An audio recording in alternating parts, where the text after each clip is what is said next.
May girlfriend ako, isang chubby. Di ko kinahiya, ito proud ako. Naging girlfriend siya. Itatanong mo ba sa akin kung bakit proud ako sa girlfriend ko pa?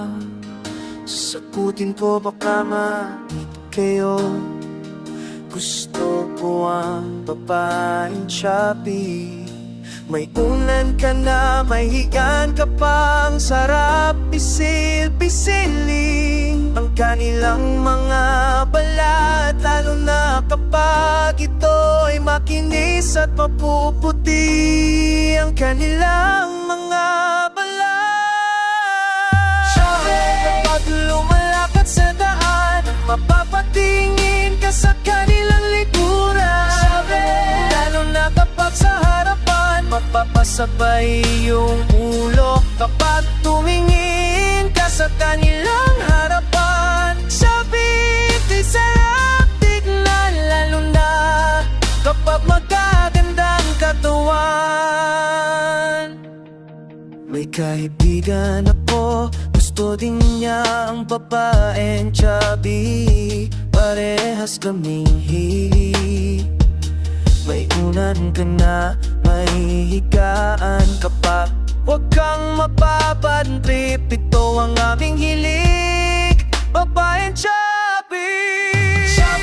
Kapag lumalakad sa daan, mapapatingin ka sa kanilang likuran. Lalo na kapag sa harapan, mapapasabay yung ulo kapag tumingin ka sa kanilang harapan.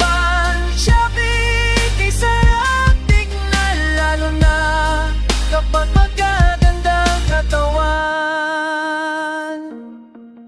Ang sarap pisil-pisilin ang kanilang mga balat, lalo na kapag ito ay makinis at mapuputi ang kanilang mga balat. Nanggigigil ako sa iyong katawan. Nanggigigil kami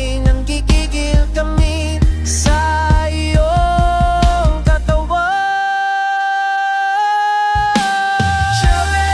Pag lumalakad sa daan, mapapatingin ka sa kanilang likuran. Halot na kapag sa harapan, mapapasabay iyong ulo kapag tumingin ka sa kanilang harapan.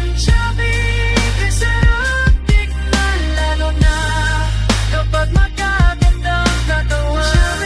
Kapag lumalakad sa daan, mapapatingin ka sa kanilang likuran. Halot na kapag sa harapan, mapapasabay yung ulo kapag tumingin ka sa kanilang harapan. Sarap tignan, lalo na kapag magagandang katawan.